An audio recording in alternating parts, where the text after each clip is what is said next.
Kuna mtoto nimeokota, alikuwa ametelekezwa huko polini. Kupitia huyo mtoto ukishamtoa sadaka, yani wewe ndio utakuwa kiongozi mkubwa sana kwenye chama chetu, na wala sihitaji kumtoa kafara.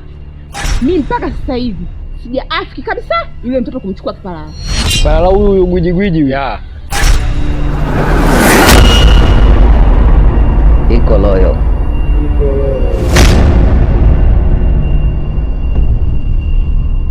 Amekuja yule mdogo wangu wa mwisho, anakuja kuniambia kaka kwamba wamemwokota mtoto mabondeni.